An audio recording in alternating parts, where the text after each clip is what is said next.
Welcome sa ating press briefing ngayong araw.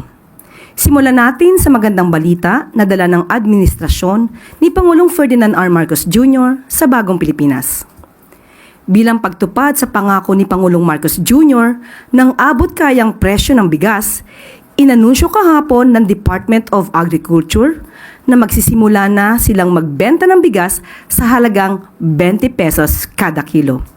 At una itong maipapatupad sa Visayas. Napili ang Visayas bilang pilot area dahil marami nangangailangan dito at may sapat na stock ang NFA sa nasabing area. Hanggang 10 kilo ng bigas kada linggo ang pwedeng bilhin ng mga beneficiary household o katumbas ng 40 kilos bawat buwan. Nagbigay na rin ng direktiba ang Pangulo para palawigin ang programa hanggang 2028. At ito po ang good news natin sa araw na ito. Maaari na po tayong tumanggap ng mga katanungan. Ana Badjo, GMA News Online. Good morning po, Yusek. Ma'am, in relation doon sa 20 pesos na bigas, may we just get your reaction on the statement made by VP Sara na this move is just another election promise to boost the chances of the Marcos administration senatorial candidates na manalo po sa eleksyon. Binubudol lang daw po natin yung taong bayan. Unang-una po, matagal na po nilang ini-issue na mukhang hindi kakayanin ng Pangulo ang aspirasyon na magkaroon at mag-deliver ng bigas sa halagang 20 pesos kada kilo. Ngayon po, na unti-unting natutupad ang aspirasyon na ito ng Pangulo, bakit muli na naman silang nagsasalita, nagiging negatibo? Muli, uulitin natin, ang gusto po ng Pangulo, ng Pangulong Marcos ay ma-deliver sa taong bayan ang bigas sa murang halaga. Noon pa po ito. Pero ngayon po'y nagsusumikap ang ating pamahalaan, ang ating Pangulo na matupad ang aspirasyon na ito. Sana po sa mga leader, ang tunay na leader at tunay na Pilipino ay dapat sumusuporta sa kapwa Pilipino, lalong-lalo na sa pinuno ng bansa. Huwag sanang pairalin ang crab mentality at huwag maging anay sa lipunan. Magkaisa tayo para matupad ng Pangulo at ng pamahalaan ang mga aspirasyon para sa taong bayan.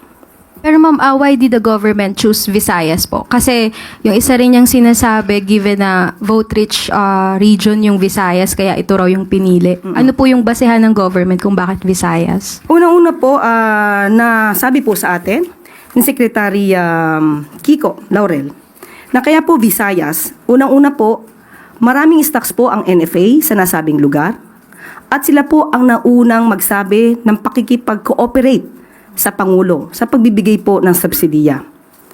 Kaya po nauna po ang Visayas areas.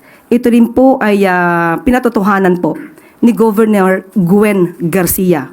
So bakit naman po natin haharangin ang magandang adhikain na ito, ang magandang goal na ito ng Pangulo na makapagbigay ng murang bigas at sa pangunguna po ito sa Visayas areas. Huwag po natin harangin, huwag po natin pagbawalan yung mga taong bayan na bumili ng murang bigas. Ito po ay muli para sa taong bayan, huwag natin mahayaang magutom ang taong bayan. Hindi porkit po mura ang bigas, sasabihin na panghayop ang nasabing bigas. Liliwanagin lamang po natin. Ang ibebentang bigas ay yung bigas po na nabibili ngayon sa halagang 33 pesos. So wag po nating maliitin ang mga farmers natin dahil local farmers po manggagaling ang bigas na ito. Kapag po sinabi, ninuman, na ito ay panghayop na bigas, minamaliit po natin ang mga farmers natin na nagbebenta po sa NFA, sa ating gobyerno. So, wag po nating hayaan dahil ang bigas po na ito ay talagang nabibili na po. Marami na pong bumili ng bigas na ito sa halagang 33 pesos. Same po, parehong bigas po ang ibebenta.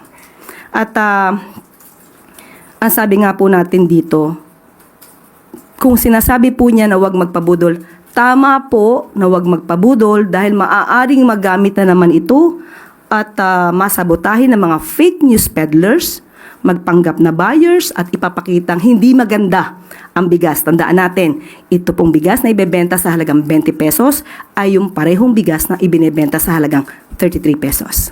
Ma'am, last na lang po on my part. Ma'am, paano po yung budget nito? Sufficient naman po ba para ma-sustain? And kasi tina-target natin na hanggang 2028 na rin po yung implementation. Sa ngayon po ay aabot po at ang nais po ng Pangulo para sa susunod na taon ay mabigyan po ng budget ang programang ito para sa taong bayan.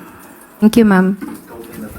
Follow-up question, Pia Gutierrez, ABS-CBN. Hi, ma'am. Ma'am, yung 20 pesos po, this was a campaign promise of the President. Pero bakit ngayon lang po ito nasimulan?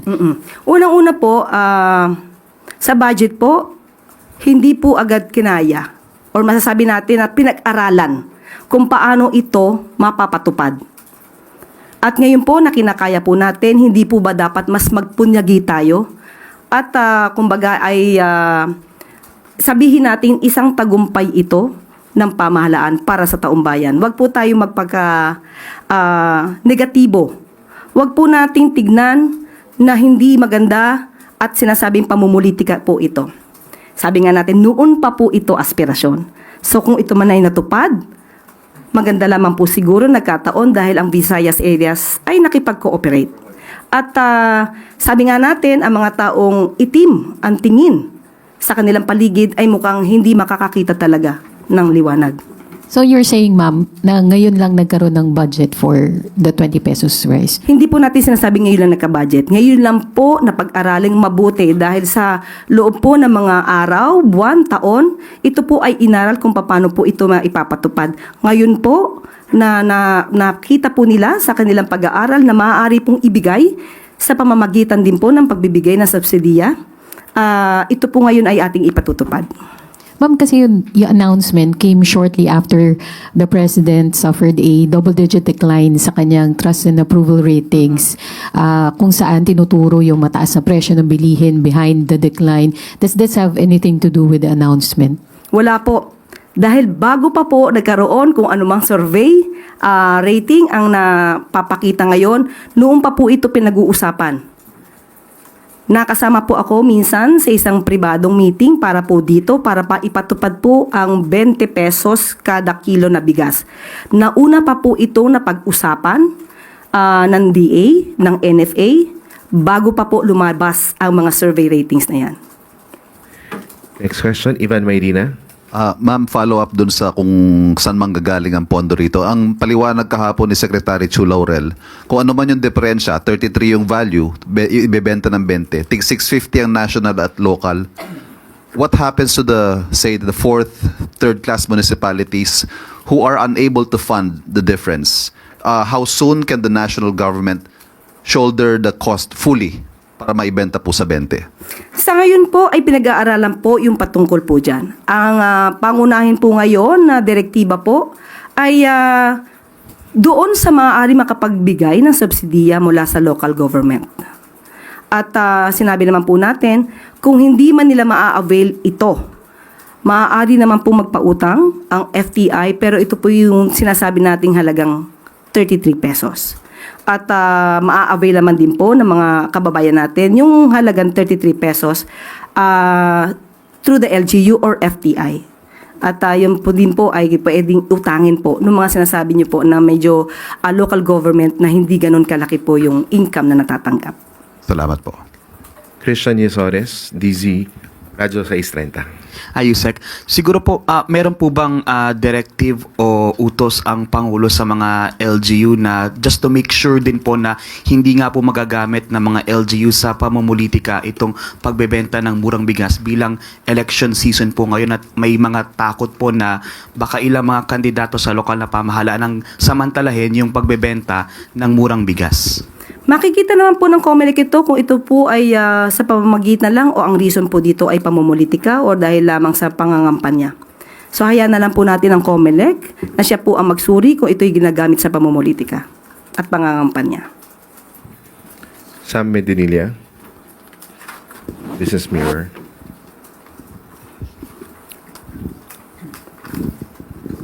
Good morning, ma'am. Bali, ilan po yung magiging beneficiaries target beneficiaries nitong program? At saka yung ilang LGUs rin po. Bali, ilang families and ilang LGUs? Opo, sa ngayon po ay nagkakaroon po ng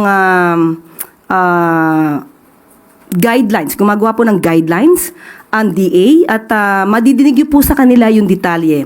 Ang sa aming pagkakaalam ay magkakaroon po mismo ng press briefing si Secretary Kiko o ang DA at doon niyo po malalaman kung ano po yung iba pa pong mga detalye. Tapos, na-mention rin po nila na parang wala pa siyang allocation sa GAA this year. So, saan po kukunin ng government, ng DA yung budget for the initial implementation nitong program? Muli po pakinggan na lang po muna natin yung press briefing na gagawin po ng DA dahil sa ngayon po hindi ko po hawak ang detalye patungkol po dyan at sila po mismo ang magbibigay ng mga kasagutan patungkol po sa mga ganyang klaseng mga katanungan. Last na lang po. Bali, na-mention rin po ng COMELEC na nag-issue na sila ng reaction regarding dito sa rice. Ang na-mention po nila, okay lang raw magbenta yung NFA nung 20 pesos pero hindi raw po dapat involved yung mga candidates for the 2025 polls. Kaso, karamihan po ng incumbent officials ngayon ay running for re-election. So, pag nagbenta po ba nito, dapat hindi po sila involved dun sa... Dapat po, hindi po sila involved. Dapat nga po ang kanilang mga mukha ay hindi makikita sa mga tarpaulin patungkol po dito. Ang pagbebenta po ng bigas sa halagang 20 pesos kada kilo ay para po sa taong bayan, hindi para po sa mga kandidato. Thank you po, ma'am. Next, same topic. Then Santos, Net 25.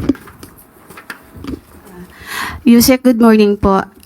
Nabanggit niyo po may the draft na guidelines ng DA para sa pagbebenta po ng 20 pesos kada kilo ng bigas. Nangangahulugan po ba ito na limitado lamang yung mga kababayan natin na maaring maka-avail at hindi ito rice for all, itong 20 pesos na ito ng ating administrasyon? Nakausap po natin ang representative ng DA at sinasabi po naman nila ito ay ma-avail nino man. Pero magkakaroon din po ng sariling guidelines ang LGU kung kanino po ito maibebenta. Mas malamang po sa aking hinuha, sa aking pagtatansya, mas mabibigyan nila ng priority yung mga sinasabing nasa laylayan ng lipunan. Pero hindi naman po ito ipinagbabawal na bilhin. Ang sabi po sa atin, pag nasa kadiwa po, lahat naman po ay maaaring maka-avail.